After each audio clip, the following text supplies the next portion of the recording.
दोस्तों welcome back to my YouTube channel Vivek Bhardwaj technical study में आपका स्वागत है। तो आज की हमारी वीडियो का टॉपिक है फ्यूल कंजप्शंस के बारे में डीजी के, कि 1 लीटर डीजल में हमारा जो डीजल जनरेटर होता है वो हमको कितनी यूनिट देता है और जो हमारी डीजी यूनिट निकलती है उसका पर यूनिट की कॉस्ट क्या निकलती है।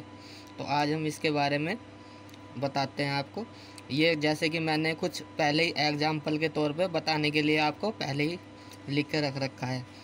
तो हमको यूनिट पर लीटर निकालने के लिए सबसे पहले हमको डीजी स्टार्ट करने से पहले जो डीजल टैंक होता है और डीजल चेक करना होता है उसमें कि हमारा डीजल कितने लीटर है, और KWH जो रीडिंग होती है वो हमको डीजी स्टार्ट करने से पहले नोट करना पड़ता है। जैसे मैंने एग्जांपल के तौर पे ले रखा है, ये अभी हमारे पास डीजी में हमारा 300 लीटर डीजल है और KWH रीडिंग है हमारी 34,211। ये एग्जांपल के तौर पे लिए गए हैं।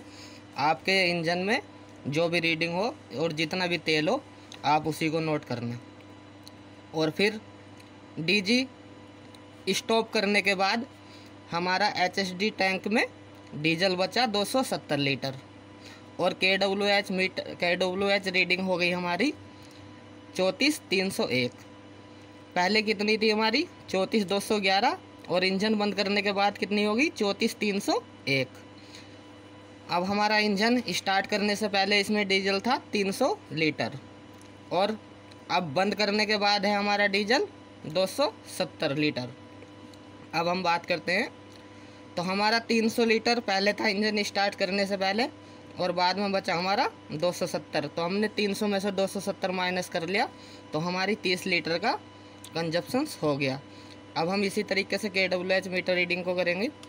हमारी 34,301 ये जो हमारी रीडिंग आई थी इंजन बंद करने के बाद 34,301, और हमारी पहले की रीडिंग थी इंजन चलाने से पहले की 34,211। अगर हम इसको माइनस कर लेते हैं तो ये हमारी 90 KWH यूनिट निकलती है।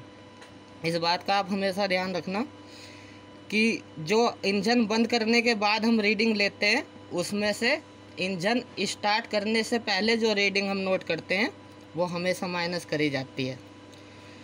अगर हम बात करते हैं कि 1 लीटर डीजल में कितनी यूनिट हमको डीजी सेट से मिलती है, तो ये कुछ इस तरीके से मैंने बता रखा है आपको एग्जाम्पल के तौर पे। टोटल KWH जनरेट, हमारा टोटल KWH कितना जनरेट हुआ है और टोटल डीजल कंजप्शंस, हमारी टोटल डीजल की कंजप्शंस कितनी हुई है। तो हमारा टोटल KWH जो जनरेट हुआ था वो कितना था 90, और हमारा टोटल डीजल की जो कंजप्शंस हुई थी वो कितनी थी 30 लीटर। अब हम क्या कर लेते हैं, जो हमारे 90 यूनिट है और 30 डीजल है, हम डीजल से यूनिट को भाग दे देते हैं तो यहाँ पर हमारा आ जाता है 3 यूनिट। 1 लीटर में अब हमको कितनी मिल गई यूनिट 3। इसमें एक बात हो रहा है, अगर जो हमारा डीजी 80 से 85% लोड पर चलता है तो हमको 1 लीटर डीजल में 3 से 3.5 यूनिट तक आसानी से मिल जाती है और ये डीजी के लोड पर भी डिपेंड करता है। अब हम बात करते हैं डीजी की जो यूनिट निकलती है, 1 यूनिट की हमको कितनी कॉस्ट पड़ती है। तो यूनिट पर कॉस्ट निकालने के लिए हमको सबसे पहले तो डीजल के रेट का पता होना चाहिए कि अभी हमारा डीजल का रेट कितना चल रहा है। तो जैसे कि मैंने अभी लिख रखा है 88 रुपये 38 पैसे अभी हमारा डीजल का रेट चल रहा है, और 1 लीटर में हमारी जो यूनिट निकली थी वो 3 निकली है। हमको यूनिट का पता होना चाहिए कि हम कितने यूनिट के हमको रेट का पता करना है। तो अब हम यूनिट को रेट से भाग कर देंगे। मतलब जो हमारी यूनिट थी 3, चाहे आपकी कुछ भी हो, 1 हो 2 हो 3 हो 4 हो, A to Z आपकी कुछ भी यूनिट हो, आपको यूनिट को भाग दोगे आप जो डीजल का रेट चल रहा है। तो ये मेरे पास अभी 3 यूनिट निकली थी यहाँ पर, तो 3 से क्या है, मैंने जो डीजल का रेट था उसको भाग कर दी, तो ये हमारा आंसर आया 29 रुपये 46 पैसे। अगर हम इसमें टैक्स की बात करते हैं तो जो कि 18% है, तो हम इसमें टैक्स जोड़ लेते हैं 18%।